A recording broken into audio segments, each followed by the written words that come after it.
E aí, galerinha, tamo junto para começar mais essa aula. Um abração para vocês aí, pessoal da primeira série. Vamos começar aqui aos poucos um assunto novo, né? Vamos começar assim de uma forma bem tranquila, né? Falando sobre figuras de linguagem. Essa matéria está na apostila número 2, vocês ainda não estão com ela, mas a gente vai começar aos poucos falando sobre figuras de linguagem, tá certo? Então fica aqui o meu abraço para vocês, tá? E vamos embarcar nessa aula aqui que vai ser bacana pra gente, tá certo? Grande abraço e já sabe, né? Fique em casa. Tamo junto. Pessoal, dando continuidade aqui, são 4 tipos de figuras de linguagem. Nós vamos ver as figuras de linguagem de palavras, as figuras de pensamento, as figuras de construção e as figuras de som, né? Cada uma tem a sua classificação, tem o seu tipo, tem sua tipologia, sua construção. E nós vamos começar pelas figuras de palavras e figuras de pensamento nessa aula, tá certo? Bom, vamos lá. Figuras de palavras e pensamento. As figuras de linguagem, elas são importantíssimas para entender o texto literário, né? Não tem nenhuma escola literária que a gente esteja estudando que a gente não tenha que prestar atenção em figuras de linguagem. Então, entender figuras de linguagem é primordial se a gente quer entender a estrutura do texto literário, tá certo? Lembrando que aprender figuras de linguagem é imprescindível, então, para entender a matéria da primeira série, da segunda série, da terceira série. E é super exigida no Enem, tá certo? Vamos lá, começando aqui, pessoal. Primeiras figuras de linguagem que nós vamos analisar: a comparação ou a símile, né? A comparação e a símile é quando você associa duas situações. Lembrando que você associa, né, comparando esses elementos, mas essa comparação vai ter lá aquele indicativo de comparação, tipo tal qual, assim como, que nem, era forte que nem um touro, ou forte como um touro. Isso é uma comparação ou uma símile. Agora, a metáfora, pessoal, a metáfora não vai ser dessa forma. A metáfora eu já associo direto, sem o conectivo. Por exemplo, ele é um touro, quer dizer, da força, não é do chifre não, hein? Vamos lá. Ele é um touro, certo? Aí é uma metáfora. Agora, ele é forte como um touro, aí é uma comparação, uma símile, tá certo? Vamos passar aqui para o próximo, olha só. Temos aqui uns exemplos de comparação e metáfora. São esses aqui no meu caso, à minha esquerda, né? Olha esse diálogo dessa moça aqui de amarelo com o rapaz de azul.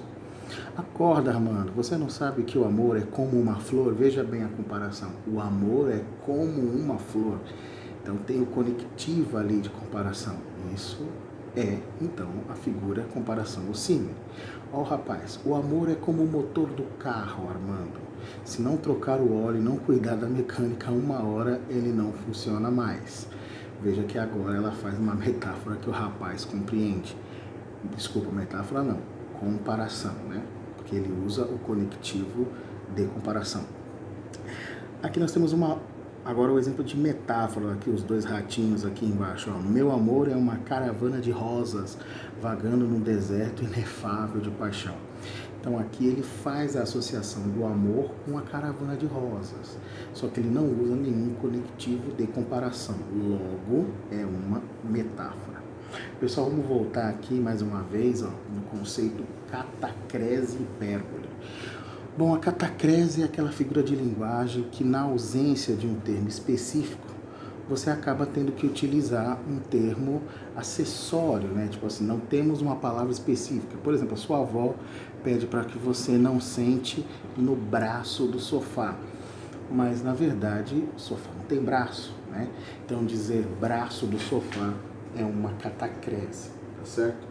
Então, braço do sofá é um termo que não existe, é um termo que a gente utiliza para falar, né, a respeito daquela parte do sofá, assim como asa da xícara, Outro também que é um exemplo bem engraçado de catacrese é o embarcar no avião. Né? Ninguém embarca, né? Embarcar é de barco. Então a gente não tem, vai ser avionar, não tem. Então a gente fala que vai embarcar no avião, é uma catacrese. E a hipérbole, né, todo mundo já ouviu alguém exagerando alguma coisa. Eu sou um cara exagerado. Falou 1 milhão de vezes, 3.000 vezes. Isso é uma hipérbole. Vamos ver os exemplos aqui de hipérbole que a gente tem aqui oferecendo para vocês. Olha só, uma banda polo, uma banda obscura do passado aí, fez uma musiquinha, que foi a única também que fez sucesso. Vou caçar mais de 1 milhão de vagalumes por aí. Pra te ver sorrir eu posso colorir o céu de outra cor. Colorir o céu de outra cor, bonito. Agora, vou caçar mais de 1 milhão de vagalumes. Ninguém vai caçar mais de 1 milhão de vagalumes. Então aqui eu tenho um exemplo de hipérbole, tá certo? E aqui nesse desenho aqui, né, embaixo, perna da mesa, asa da xícara. Onde você está lendo aqui, lírica trovadoresca, ignora. Você devia ter apagado, era do outro trabalhinho. Mas voltamos aqui. Perna da mesa, né? Mesa não tem perna, mas qual é o nome específico daquele trem? É perna. Então, catacrese. Asa da xícara. Xícara não tem asa. Mas qual é o nome específico daquele treco que serve para segurar a xícara? Não tem. Então, aí vemos comparação, metáfora, catacrese e hipérbole, certo? Continuando, meus queridos, a próxima figura de linguagem é a metonímia. A metonímia, ela é muito comum, né? Nas propagandas, ela é muito comum no dia a dia, né? A metonímia, ela consiste em você pensar, pegar uma parte da ideia daquela palavra em detrimento de uma maior, né? Ou seja, você faz uma transposição de significado. Você vai pegar um termo e trocar por outro, mas existe uma relação entre esses dois termos. Veja bem, lá em cima o futebol pede paz, né? Não é o futebol que pede paz, são as pessoas que atuam dentro do universo futebol. Então isso é uma metonímia, são as pessoas que trabalham no futebol, os jogadores, os torcedores, todo mundo que está envolvido no futebol. Só que eu troquei, né, as pessoas que fazem parte do futebol pelo termo futebol, né? Eu troco o envolvimento, coloco o envolvimento no lugar dos envolvidos. Aqui no poema do Drummond, né, o bonde passa cheio de pernas. O bonde não passa, o bonde é uma espécie de trem, né, como se fosse um trem. O bonde não passa cheio de pernas, ele trocou pernas por pessoas, né? O bonde passa cheio de pessoas. Então aquilo ali é uma figura de linguagem chamada metonímia, assim como o futebol pede paz, é uma metonímia. Outro exemplo aqui bacana, acontece muito nas propagandas, a gente diz muito que vai tomar uma Coca-Cola, que comprou Toddy, que Toddy é melhor que Nescau, que comprou Nescau, você não compra, você comprou achocolatado, você toma Coca-Cola, você não toma Coca-Cola, você toma o refrigerante. Então aqui você tem Omo Lava Mais Branco, não é o Omo, é o sabão em pó. Coloquei a marca no lugar do produto. O produto é ótimo. Então, aí são os exemplos de metonímia, tá certo? Bom, dando continuidade aqui nas nossas figuras de linguagem, temos agora a prosopopeia ou personificação.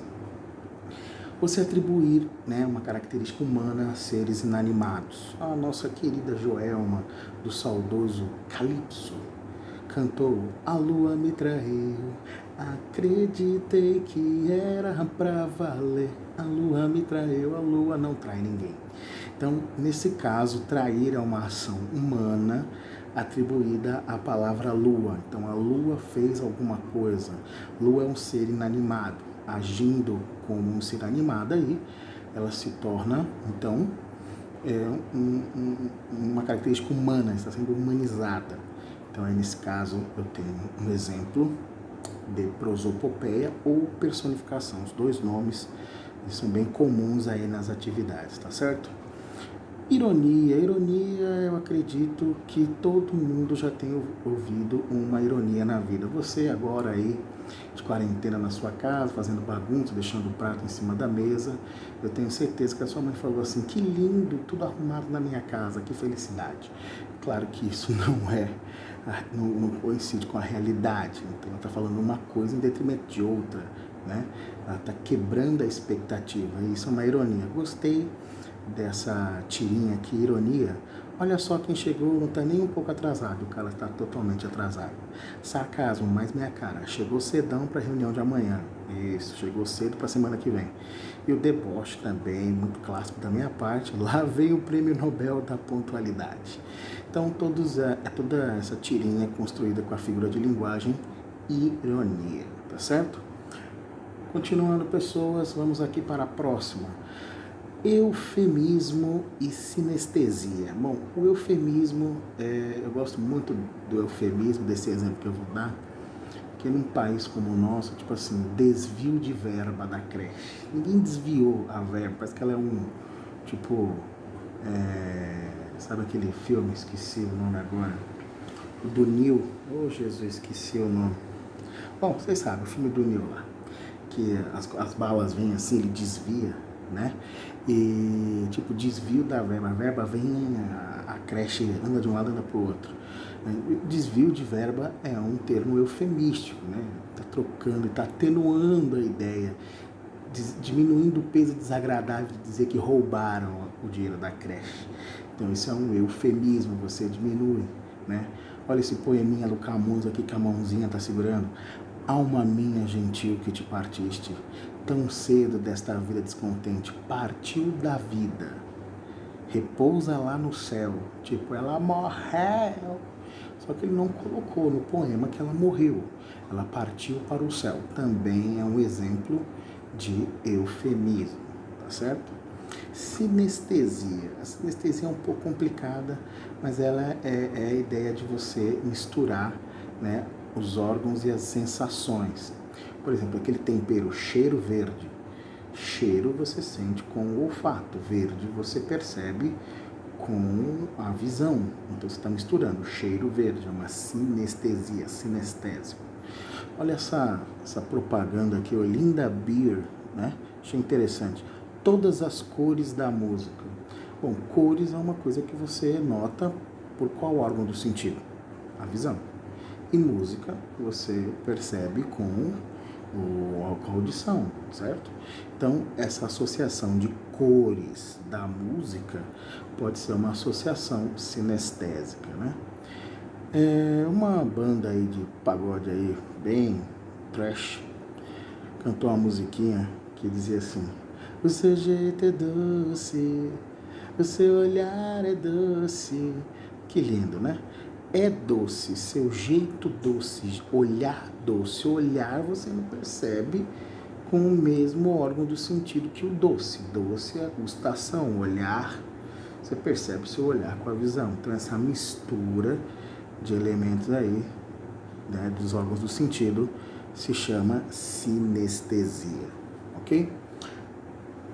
Agora vamos lá, vamos para a nossa próximas figuras de linguagem, a antítese e o paradoxo, né? Antítese e paradoxo são figuras muito parecidas, né? É importante você perceber que a antítese é a pura associação de duas palavras contrárias, né? Ou de dois ambientes contrários. Por exemplo, tem um poema, Esmalha, né? Quando Esmalha enlouqueceu, pois na torre a sonhar, viu uma lua no céu, viu outra lua no mar. Esse cenário lua no céu, lua no mar, céu e mar, cria um cenário de oposição. Não quer dizer que são exatamente palavras opostas, mas tem uma ideia de oposição. Olha o exemplo aqui: nunca te vi, sempre te amei. Nunca, sempre. Então são pares de palavras opostas. Lembra? Antítese, par de palavras opostas. Aqui que bonitinho, aqui, ó, é preciso salgar os pés para adoçar a alma. Salgar é uma palavra oposta à ideia de adoçar, tá certo? Então são pares de palavras antagônicas. Já no caso do nosso querido paradoxo ou oxímoro, parece nome de doença causada por fungo, tipo coronavírus. Não, coronavírus é um vírus, Daniel. Então, paradoxo consiste no uso de palavras de sentido oposto que parecem excluir-se mutuamente. Como assim? São ideias opostas, mas que fazem sentido. Tipo assim, é uma contradição, mas que faz sentido. Não é o puro par de palavras opostas.